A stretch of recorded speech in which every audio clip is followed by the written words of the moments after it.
And what I'll do is I'll stop sharing. I'm going to put the address here for you all. If you can copy this address by copying it, and at the same time, if you can do two things at the same time, I'm going to show you what it's all about. This is, you can see this, a map of the world. And what you do is you mark on the map where you are. So I'm going to put where I've actually marked on the map where I am, and you can see, but let me just go in closer so you can see where I am. I'm talking to you right up at the top of Israel on the Golan Heights, this place here. It's called Aroner Bashan. It's the furthest east you can go in Israel, and it's a small village. What I'd like you to do, and I'll give you an example, is to find a place on the map where you are. Now, how can you do this? You click on the plus at the corner, and you add a place. So let's say the Mofet Institute, okay? The Mofet Institute. So I find it here. It marks it here on the map. It's right by the sea in Tel Aviv. Now, if I want to add a picture, which is nice to add, or I can take a picture, but it's probably dark outside. So if I click here on Google, and I click on images, video, I've got images, I've got video, GIFs, pictures. I've got pictures of Tel Aviv I could choose because I'm in Tel Aviv. You've got audio, you've got things from the web, all about Mechon Mofet. So I can add that. You can tell you all about Mechon Mofet here. So I'd like you to add a picture of where you're from, and so we can see where everyone else is in the world. Is everyone okay? Did you manage to do that, to mark on the map? Okay, so I'm waiting to see. I'm going to go out so we can have a look and see as everybody marks on the map of the world where they are. Okay, so let's close this. I don't want to take too long. You can change different colors. You can do a lot of things. Let's see where people are. I know someone said they were from Germany.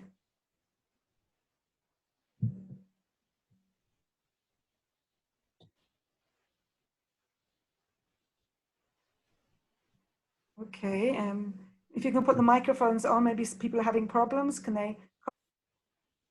Elaine, can you put the link? Okay, someone's already put on. In the chat, yes. Yes. I can see here. Yes, we have someone from America here. Let's have a look. Potomac, MD. And what you can do is write Hadass. You can write a bit here, but you can also add a picture, okay, to your post. You can edit it and write a picture. Anyone else? I can't see the chat at the same time, so let me.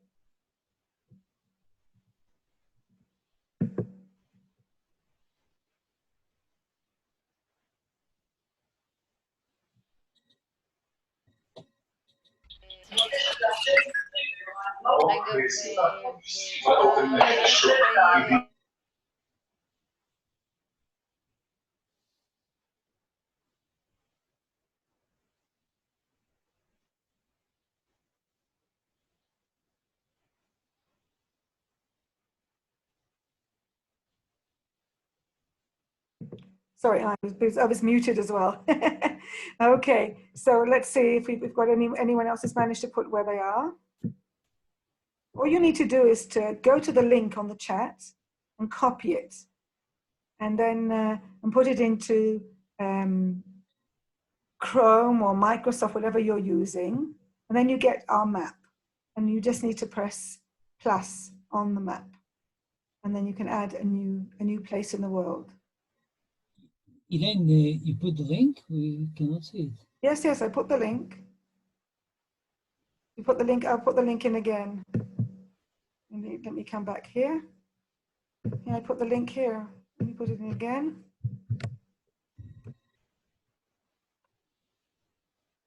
COME/Mofet. Okay, you can just click on the link and it should go to it. If that doesn't work, copy the link and copy the link and copy paste. Can you see it? Do you know how to copy it, Michelle? No, it is to everyone in the chat area. Just a second. Sorry. That was my problem. Thank you very much. Gosh, I wasted time on that. Okay, everyone can see. Okay.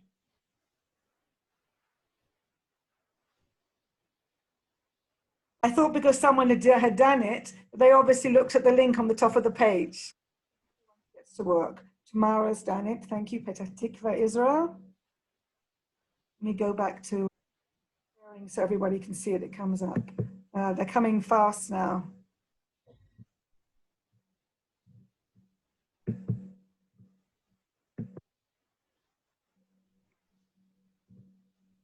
Okay, we've got some more.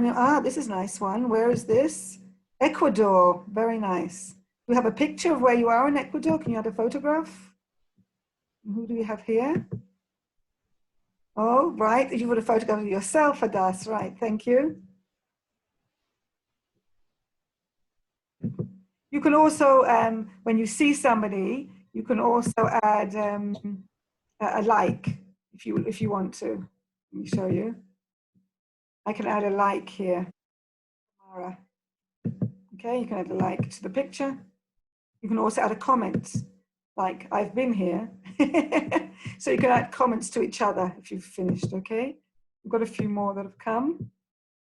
No one from Australia though, just America. Germany, let's have a look.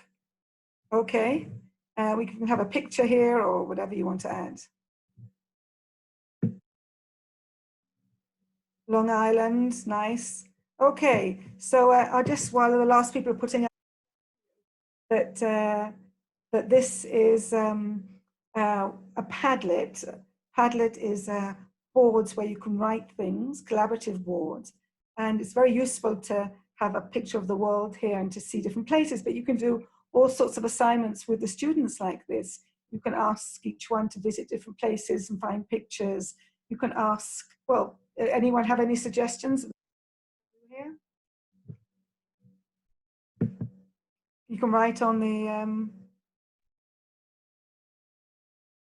you weren't able to copy the link? You should be able to. Ari, I've had this problem all day from my students that they can't copy links. Sometimes you can click on it. Try clicking on it, but otherwise, try to mark it. You have to mark it. I don't know why. Anyway, that's a very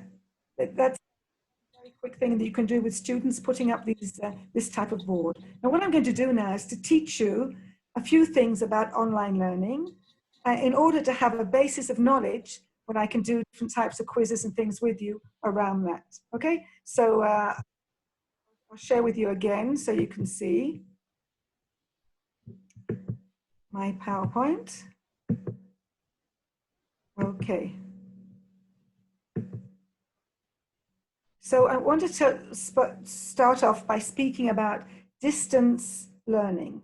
Now, you've probably heard this terminology, but distance learning was the name given for when people used to learn and getting books at home, like the original Open University, or when people learned from one of these old radios in Australia when they used to learn together by the radio because schools were so far away. So the idea is you learn from a distance. It's been going on for a long time. You get the books at home.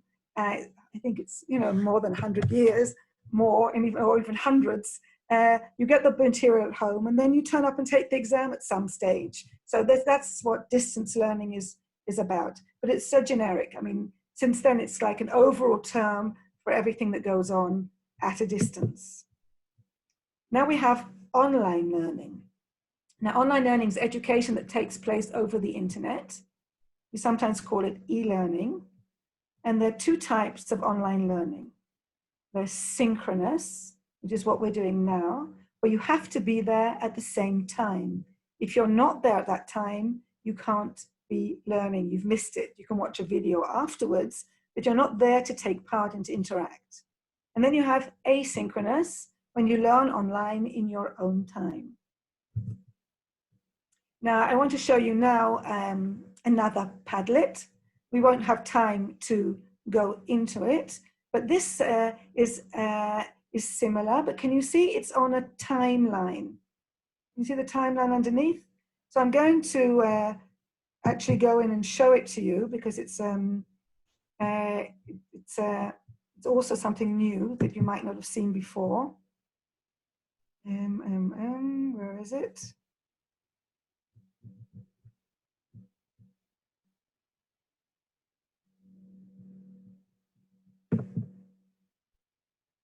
Let me just find it very quickly. So I moved it somewhere else. Okay, here it is. Okay, here it is. Let me find it.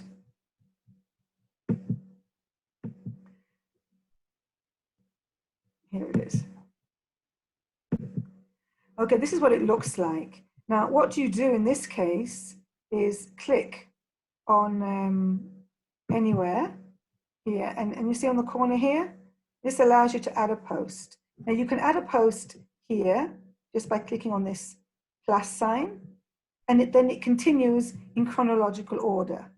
Or you can decide that you want to add something in between.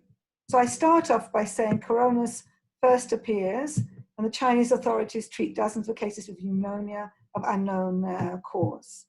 Then the next one I put down was the first death from corona reported in the Wuhan, China. Now I could put here something like today, how many cases there are today. And just like we had before, we've got the option of uploading something from our own computer, putting a link to an article, putting a picture, taking a picture, and you have loads of other amazing things you can do. You can actually draw something. Okay, you can put other links, you can add another place or location. So this type of exercise is very simple to use for students, where you give them a situation. I know we have Independence Day in Israel, so you can have a history of Israel or any other country. And you start with a few things, and then students have... Yeah.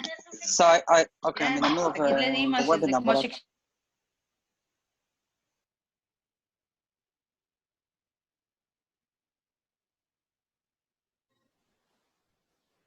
Elaine, you're muted.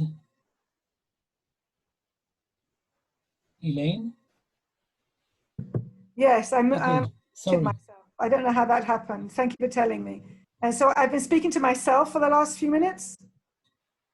Yes? Okay, so what I've been trying to show you here is that you can add in between, or in between here. You can add something in between here, or you can add on a timeline. So the type of timelines we can do, it could be like about the history of a country. It could be a history of a person with different events in their lifetime. This is collaborative learning when students together build the knowledge.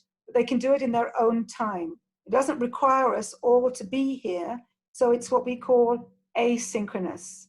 Okay, I know some of this terminology is well known to some of you, but some of you it's new. So I just want to make it clear that we understand. So this is a collaborative exercise. We're doing it together, but it can be done in your own time. Okay, so let's, is that clear up to now? I just want to give you a bit more information, and then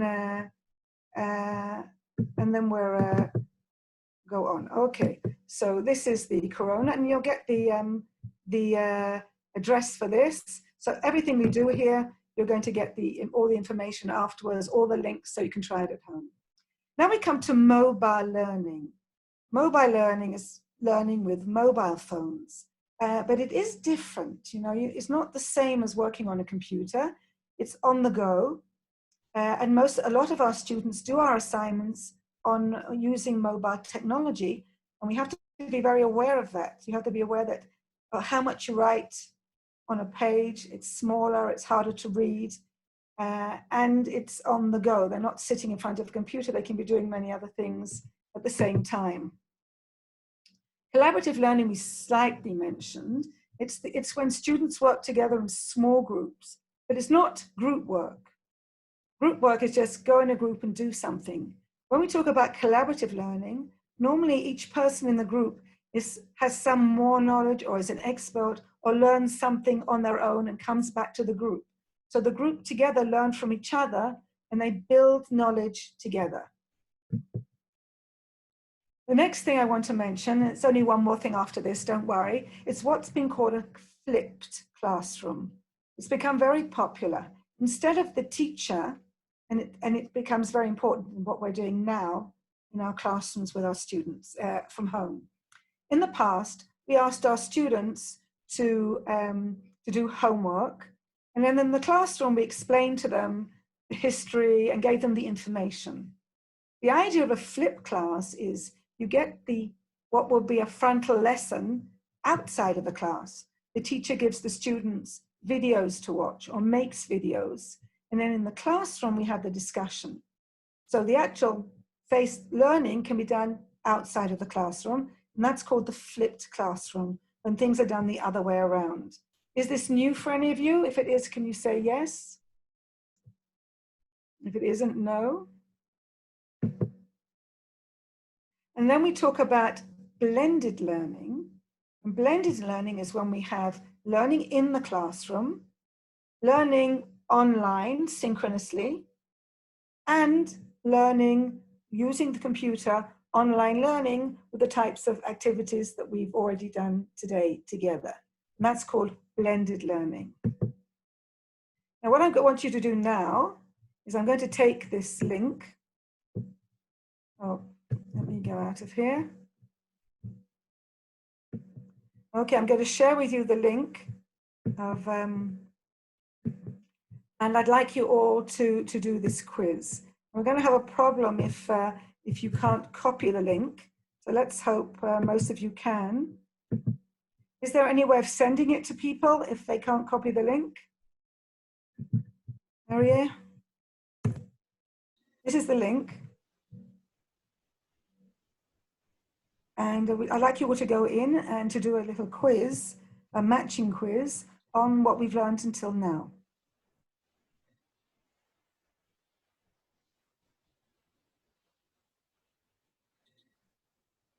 It'll just take you a second.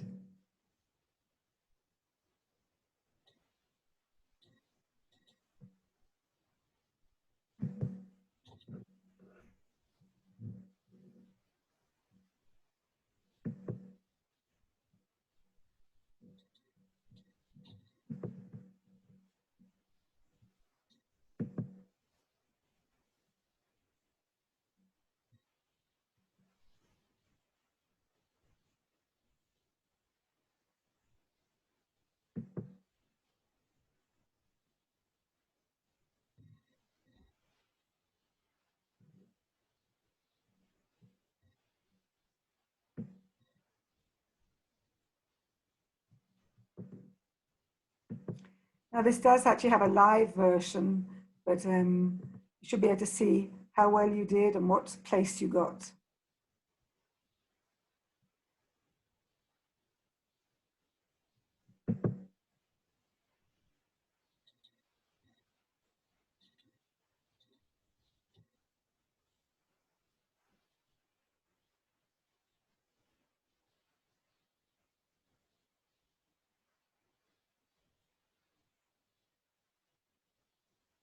Very strange that people can't paste the links. It's a problem with this new version of Padlet.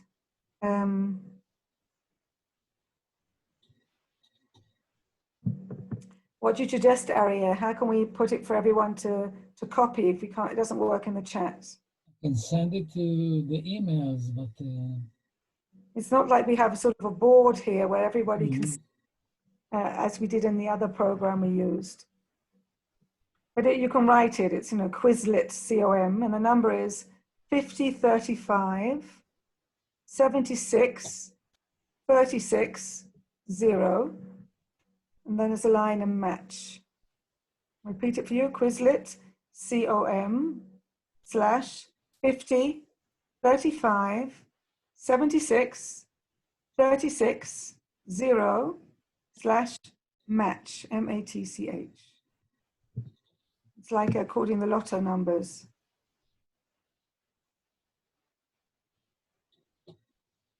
So how does someone say it worked for them? No, you have to register. You have to register your name for it. to be able to go in? I'm in. Okay, good. No, you allow. It's allowed. It's open for everybody. You can go in. I think I'm going to go on, but I'm going to let you. You can do this in your own time. Afterwards, I'll give you the link. Some of the things you have to register for first time, and then afterwards.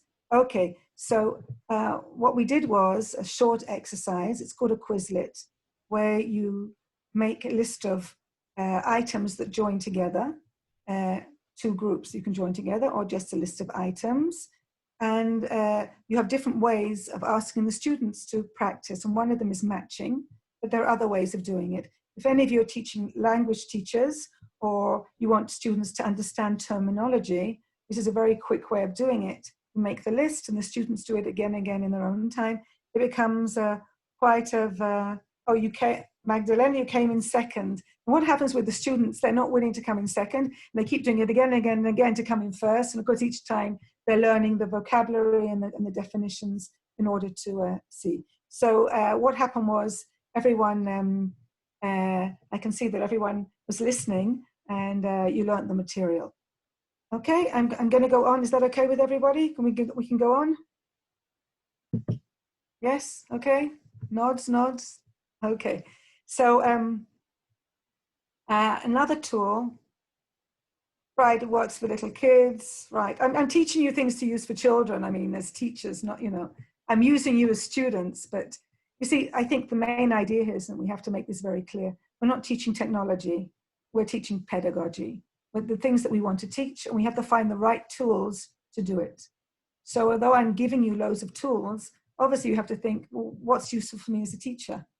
And these tools are very, doesn't require you to, to make up things yourself. It just takes a few minutes to organize. I think why I'm giving these as tips is, as teachers now in this time, we have to be able to do things fast, not spend hours trying to learn the technology and how you do this.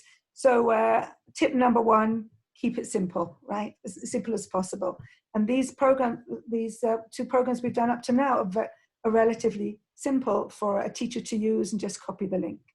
Okay, now there's another way of, we all hear about Kahoot, and people do Kahoot all the time. I'd like to introduce you to an Israeli site called Triventy, but it differs to Kahoot because everybody sees it on their own computer. You don't have to look at a big screen, and it's collaborative.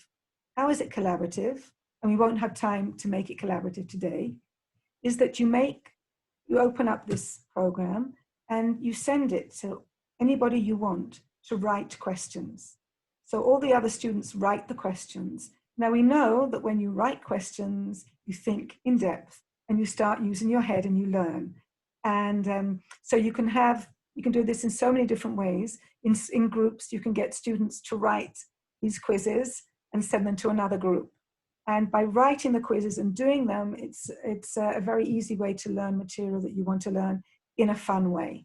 So we're going to open up this Triventy, and let me write down the name of it. So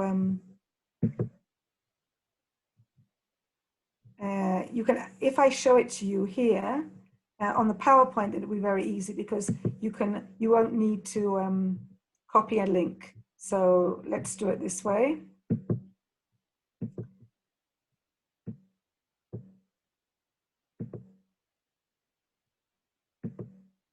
Okay, can you see this this link? Okay, this is, you go to triv.in, or you can take a picture here, and the quiz code is 151814. Okay.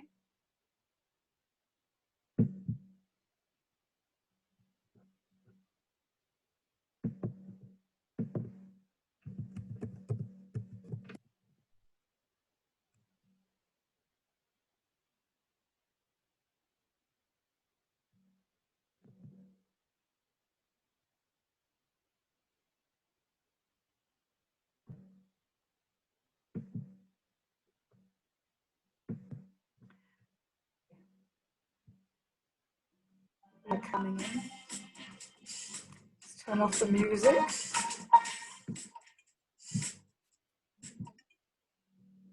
Okay, we've got 6 players in. We'll give everyone a chance to get in.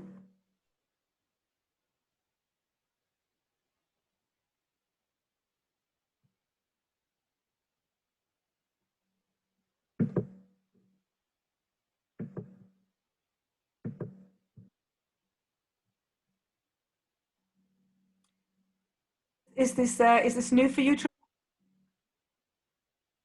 So as I said, the added advantage is that, and I think it's a really big advantage. It is in fact collaborative.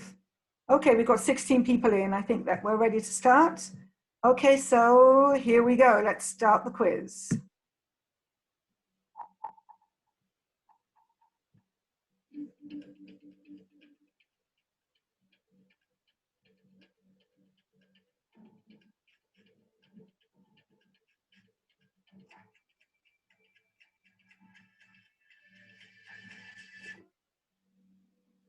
So 94% of the class were listening, and some people answered really fast. Now you get a point for answering correctly, but also from the speed. So even though almost everyone answered correctly, some people answered faster. Ready for the next question?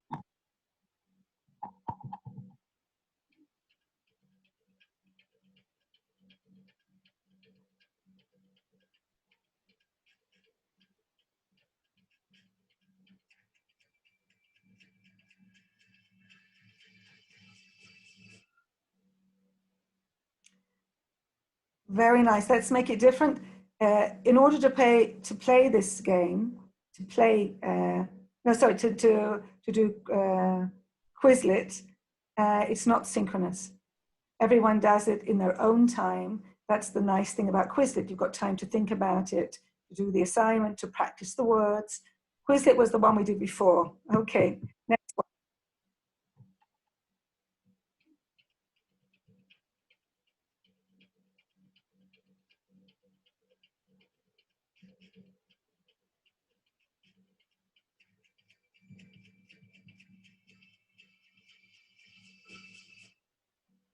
Right, it was collaborative. People might have got mistaken that we actually did it in real time, seeing each other, but it doesn't have to be.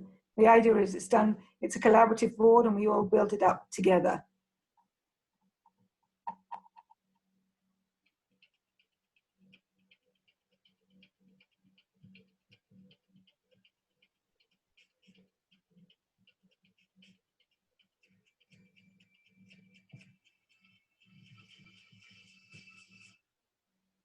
Very good.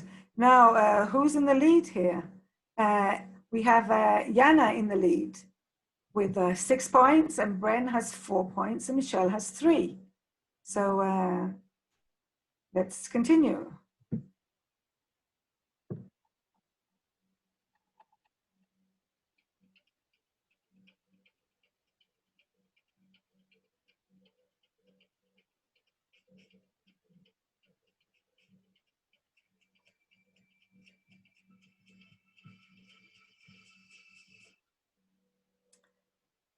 Okay, it's WhatsApp is not synchronous. WhatsApp is on your phone, so it's mobile learning.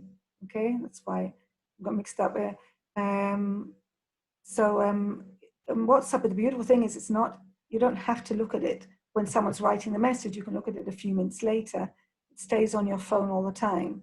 So it is not synchronous. It's asynchronous, and it's also, people use it so much for mobile learning, sending material to the children, to the parents. We learn a lot using WhatsApp. And the last question.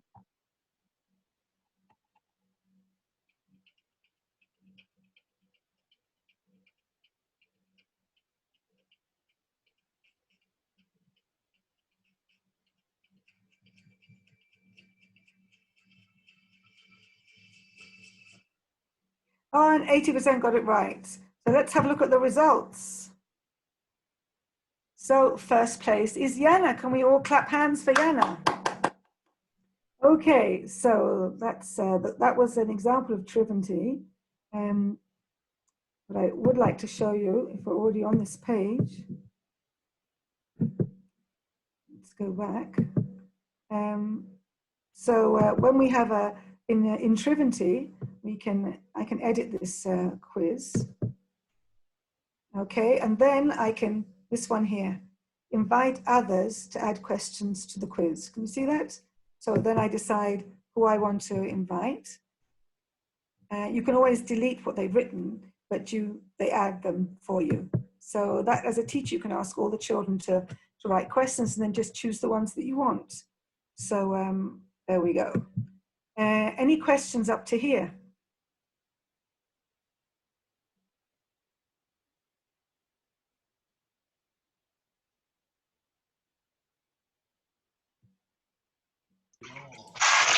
Any comments?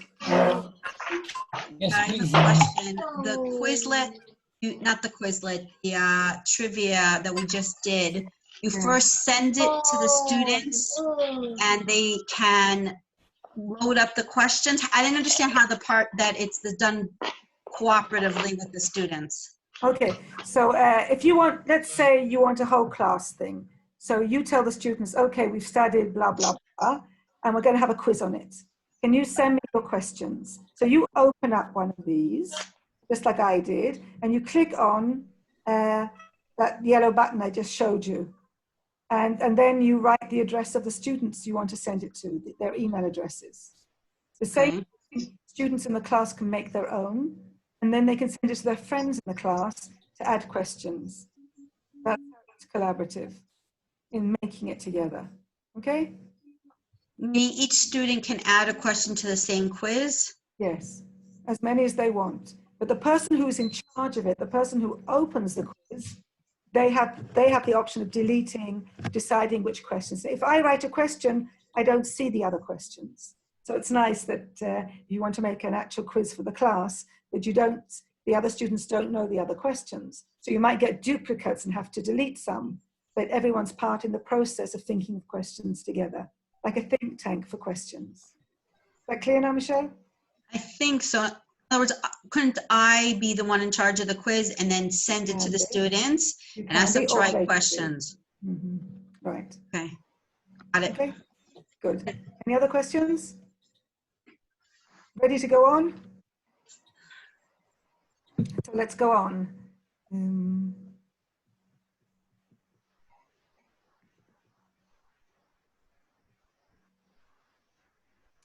Now, the next thing I'd like to do with you is something called collaborative posters.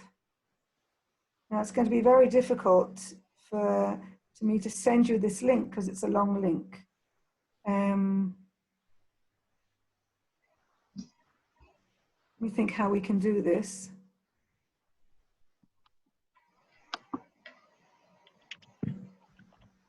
It's really long. So let me put it first of all in the post, and then I'll explain it to you.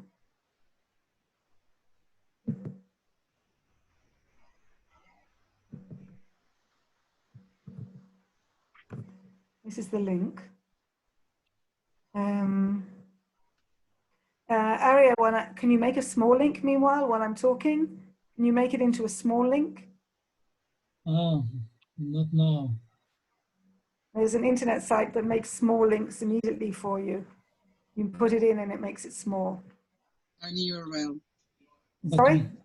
Tiny URL? Tiny URL, right. Yes, it's but called tiny URL. I can't copy it. You can't copy it either? Yes, either. You can't. And can anyone click on it? Okay, let me do it. Let me go to tiny URL. We have to switch to Zoom. It's a problem that we didn't have before, and it just started today. So, so actually, it's also something new to learn. You can go to tiny URL.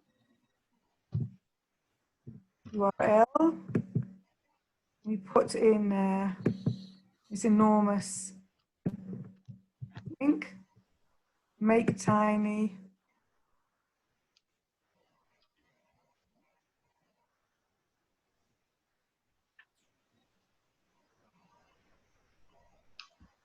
Okay, it's taking its time.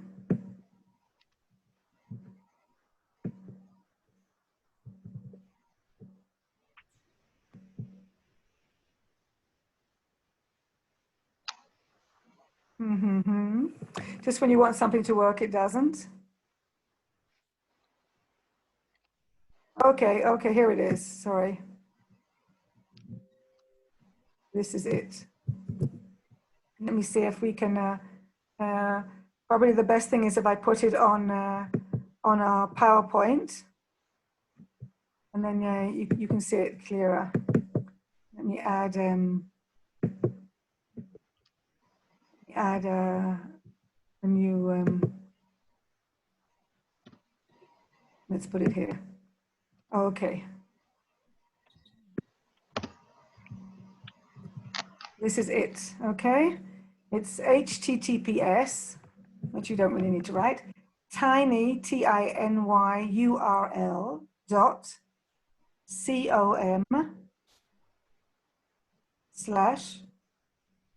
/ YDGDUM5.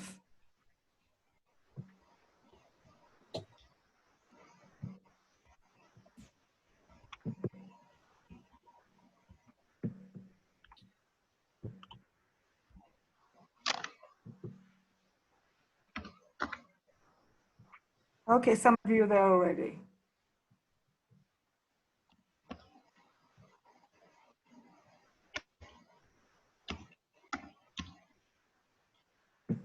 If you can't get in, I'm going to share the screen with you anyway, okay?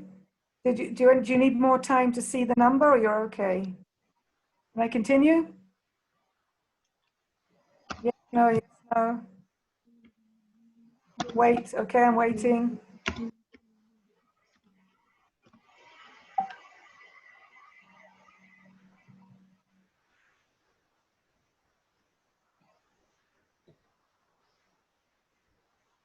Oh, that's interesting. Someone said, I can't copy, but if I click on the right button, I'm asked, open URL, and then I click it and it opens. Can anyone else try that? If you go on it, if you right click on it, no, I don't have the option. Interesting how different computers have different things. Strange. Okay, can I continue? Who wants me to wait?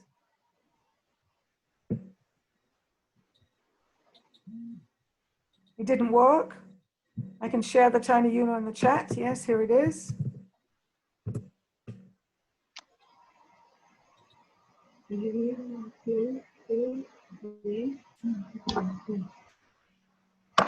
I'm going to share the screen so you can see what I'm talking about. We're actually going to be talking about posters. This is something I sort of invented in the last century when we didn't have all these fancy applications for doing things. And all I did was, can you see the screen? I made like a noughts and cross board with 9 empty areas. Can you all see that? I think some of you are with me on the screen as well. Okay, so everyone with me, okay? Yes, no? Fine. Eric, can I continue because I can't see when I'm on the screen? Yes, you can. Okay, fine. Okay, fine. Okay, so now let's say we're teaching about countries. So in the middle, I put country and flag. And I make what I call a template. Each square of the map is something different. So it's the poster. And the idea is to come up with a beautiful poster in the end.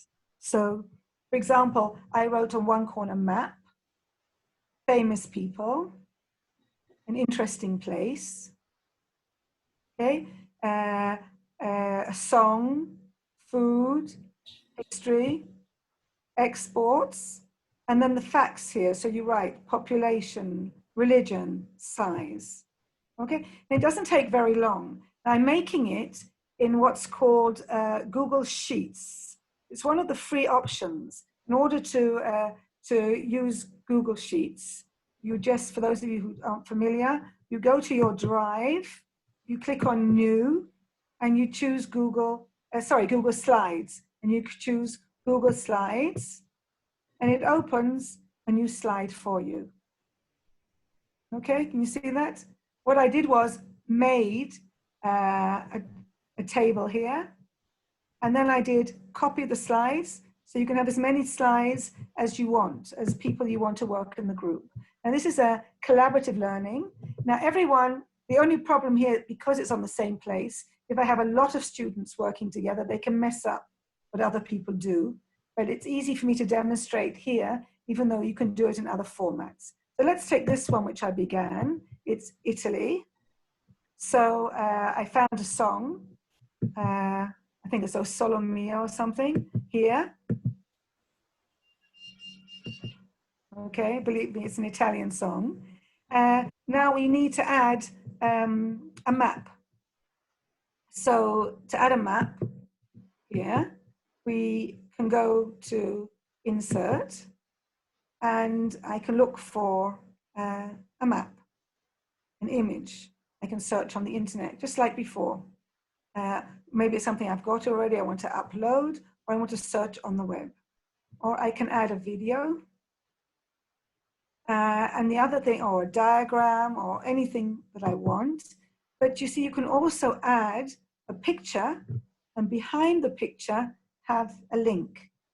So if I want to put Italy, which is an interesting place to visit in Italy, insert an image of, for example, don't want the flag, I want Rome, for example.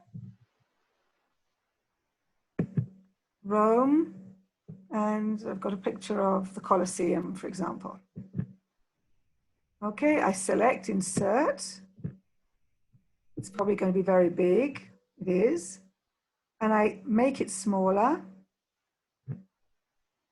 until it gets onto the page that I want to be, which is just on this part here, this interesting place. But I want people to know all about it.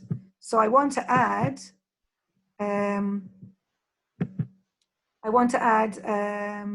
a link to this place. So I don't know what my link is. So I'm going to have to look up on the internet about the Colosseum, find the link, and put it here. If I click on the picture and the link at the same time, then when anyone goes into my poster and clicks on the picture, they get more information. So my poster is actually in layers. There are things behind it.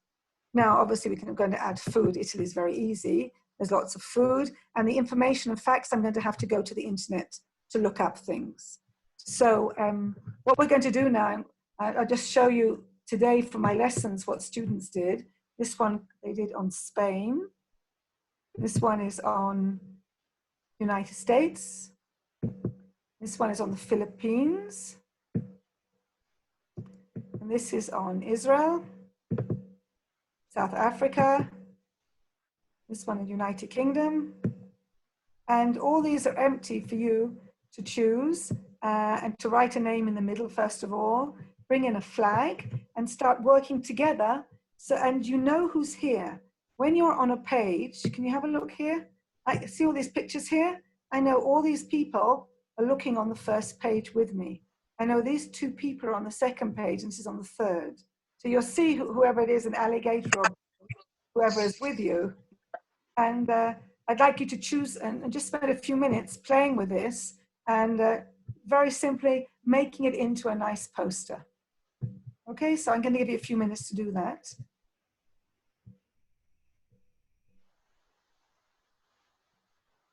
Those of you who didn't manage to get in can just watch other people working. So I can see there are 3 people working on this one. We don't know what country they're going to choose. 1 person on this one.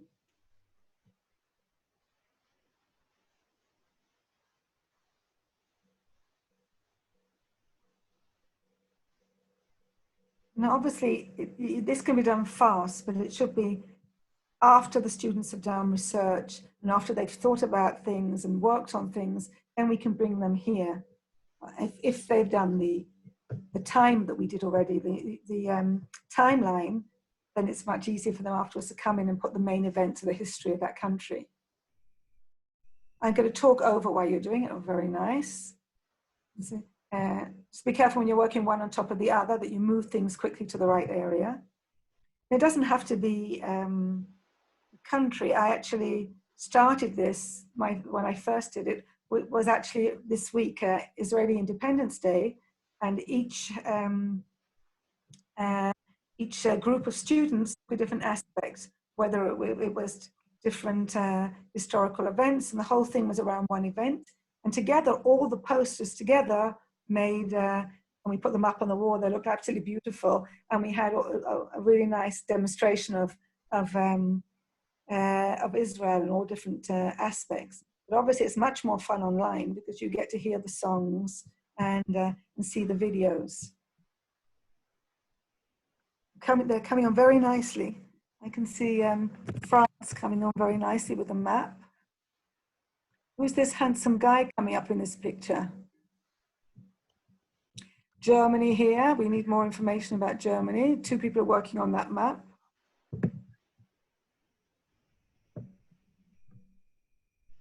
As a teacher, it's really nice. I can watch things going on, but this doesn't have to be, this is not meant to be at the same time, although it's nice if the 2 students speak together on the phone and work together while they're doing it so they can discuss what they want to do and put it together. It's much more fun that way.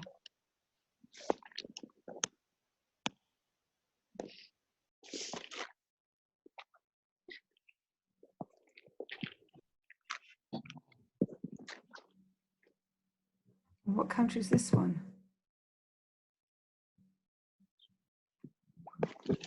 Uruguay, right? Is it? No, UK.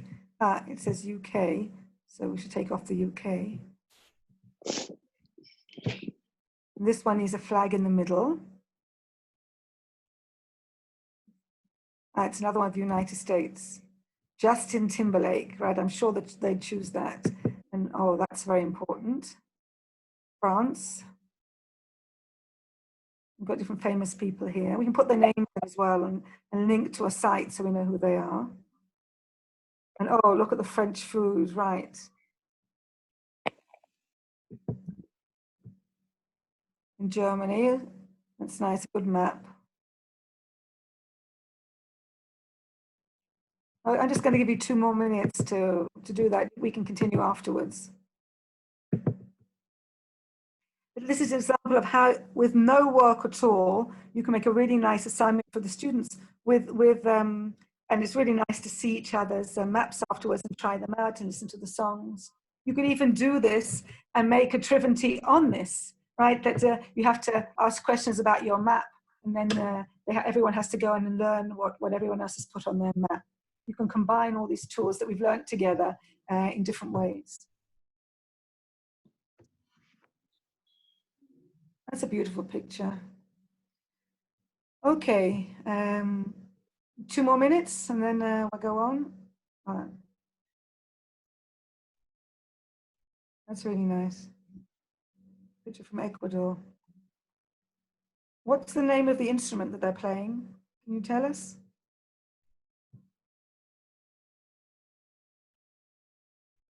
Here comes the Tour Eiffel. There's so many options in France of interesting places, but the thing is you have to choose, a few. It is a pan flute. What's it called? Pan flute. A pan flute. Okay. Right, from Pan, the goddess. Okay. So I know you're all involved in this, but I want to continue.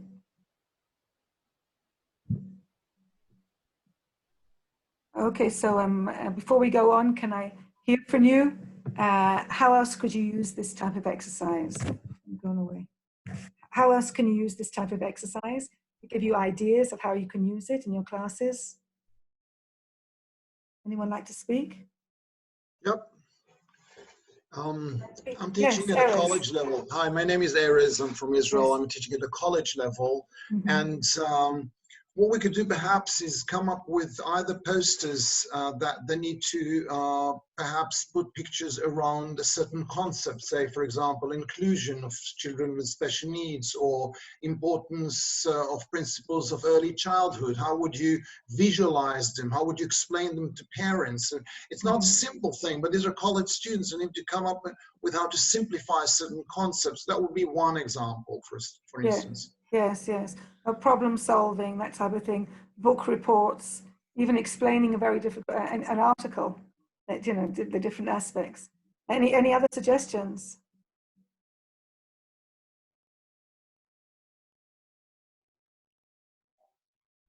So anyway, as I said, I've used it for different aspects of for independence. I've also used them where student teachers make the templates according to what they want to do, because it's quite easy. You know, you have to decide what goes in each corner, but they actually did a lot of work of improving students' English by having missing words in a paragraph.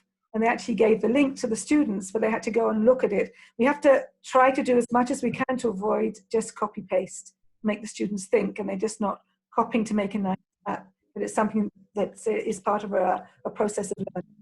Obviously, the more attractive things are, the more interesting studying is. It's much more interesting to learn about a country from a map than through the text.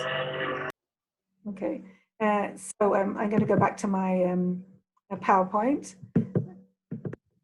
This actually, I took the two of the pictures I showed you, and in PowerPoint you can just change the shape, so it looks like they're stickers on my fridge, but they aren't. They're actually the PowerPoint. So our next slide is basically the challenges that we're facing today, and then I want to present an alternative model for teaching with you. So I'd like you to add and write and tell me, you know, what are the challenges today? And we know that the challenge is the difficulty of being at home and working this way, the difficulty of, if we're teaching higher education, the students have other responsibilities at home, their children are there. That's difficult from the beginning. And I don't know what the situation in other countries is, but there is a lot of negative feelings towards teachers in Israel, even though they're doing their best to make the most of things. But it's difficult for my students to work in such a negative atmosphere. I'd like to hear from you what you think are our main challenges teaching from home during this period.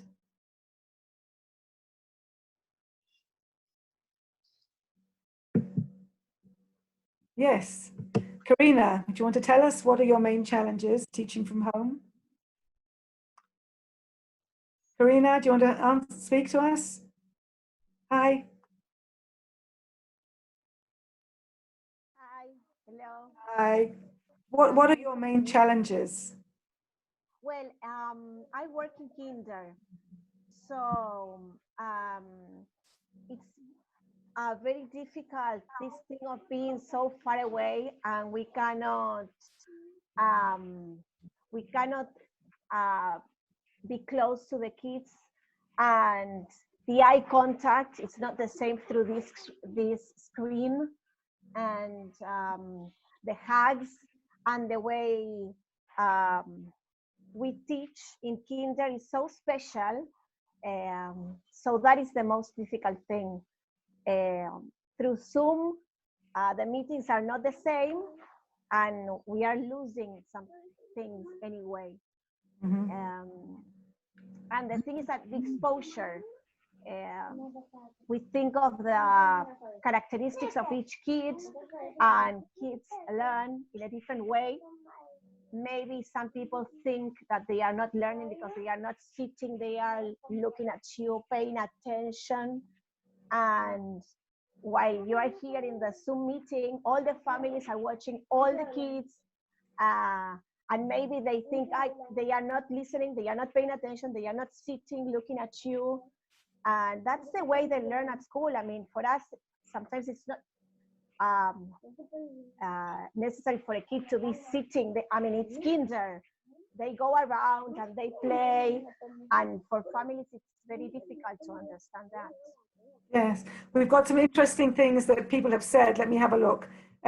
Look, kindergarten is such a difficult issue. I mean, no one wants kids to sit in front of the computer, and they're being forced to do it because the teachers have to prove they're doing something. Right, let me just go. We've got really nice things.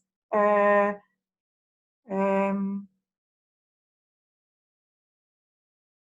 asked, sorry, about voice through is very different. We can talk about that another time. Right, engaging the students in active learning is a challenge, but they don't see their friends. That's really important. Internet issues, again, we have that again and again. Diversity. Yes, you can't, well, I'll come back to this in a second, but you know, how long can you expect them to sit in front of a Zoom lecture? I mean, right, really, I mean, and the whole day to sit and watch, you know. Can I say something? Sharing, just let me finish this list, Hadass. Someone said about sharing computers. I mean, I know, I mean, one of my sons, he has 8 children, and 6 of them are all expected to be on computers during the day, and he's only got 2 computers at home. You know, what are you supposed to do? Then you've got the problem with the parents are teaching, so how they can be there. Then you've got all these internet problems, and some families don't have Wi-Fi's. Okay, and also, yes, they don't put on you can't see faces, so they can be doing anything. You don't know what they're doing. It's very hard to react to them when you can't see them. Okay, I want to, please don't go, because I have to, we have a few more minutes, and I want to continue the lecture. So I thought I had another half an hour, but let me just keep going. Here it is. So we've spoken about the challenges. Now, what I want to suggest to you is this: that when we teach online, let me go to the next slide. That we should have short Zoom sessions. We should have learning online with peers. We should have individual asynchronous assignments. And the 4th thing, which I think is vital, is each week when you plan your lessons, you do something, whoever you're teaching, which is a contribution to society. I want to go through these one at a time. Okay, so this is the model for teaching from home as I see it. Again, synchronous meetings, which is online, collaboration, contribution to society, and individual assignments. I'll go through them one at a time. Short meetings, and I say up to 40 minutes, even less, with the whole class. Why? Why do you have these meetings? And I say these meetings are not to teach. You can teach the meetings, we can teach the material in many different ways by sending them videos to watch, showing them. I mean, you know, everything we want to teach has been done before by people much better than all of us. We can find this material and get them to watch it. The Zoom meetings, I think, are more to find out what's going on. We don't know how many of our students are suffering from violence at home or things like that, problems with other brothers and sisters. We don't know what's going on in their homes. And this is an opportunity just to give them support, to see each other and to find out what's going on, and more social and discussing what they've done and explaining what you want them to do, but not as a time for learning. We don't want them to sit down for hours in front of the computer watching you. The focus has to be on them. The next thing is the collaboration. And we did a few collaborative activities. But the important thing here is they're working with friends, that you ask them, phone up your friend and do this together with your friend. It doesn't all have to be on the internet. You can have material there, but they're doing things together, asking each other things, discussing things. But so they're busy with other people. We don't want them to be at home by themselves, looking on the computer all day long. That's not the idea. The idea is to give them ways to communicate with the other children in the class. The third thing is things to do by yourself. This is the asynchronous that we spoke about, to give them games like Quizlet and things, but also a lot of things for enrichment. It's an opportunity for them to do more. And also don't forget to give them, if it's younger level as well, give them things to make as well. And the other thing, which I think is really important, is contribution to society. And that can also be doing things at home. Charity begins at home. But I think it's important to give assignments to speak to grandparents. It could be interview your grandparent about the toys that they had when he was younger, to make them speak to them and do things together with them, to make them speak to them on the phone, because obviously that's their contribution to speaking to older people. And I'd like to ask you for more suggestions of things to do. But this is the model that I believe in teaching from home, which should always consist of all these 4 things to make learning successful. And that's it. So I want to get back to you and see if you have any other suggestions, or, you know, those who are left with me. Fine, good. Now, what happened at the beginning? People went crazy. They went zoom, zoom, zoom, zoom all the time. And I mean, it was absolutely ridiculous, out of proportion. So I think this is the proportion that we're looking at, these 4 areas. And can you think of other examples of contribution to society? Yes, Metimeter is excellent, but also we have, we've got the poll here on, if you're using Zoom, we have a poll here. Metimeter is a wonderful thing to use, it's really fast. But there again, it's frontal teaching. It's, you know, you're asking the students and that's it. And I really much prefer doing collaborative things when they're doing the work and not just looking at the board to answer questions. And what about more examples just before you go? Can you all give me one example of things to do to contribute to society? For example, the children in one of the groups we're doing are all making little flags with toothpicks to give to neighbors for Independence Day, or, you know, Friday for the weekend to write some little cards and send them. They're very easy things for children to make, but it's so important for them to be aware of the situation they're living in, and to know that as members of society, they can also do a lot to help the situation. And I think that is, even if we're teaching in higher education, is something that we should be an example of for our students. So I think it's very important. Right, thank you. Making a video for healthcare workers together and sending it to them.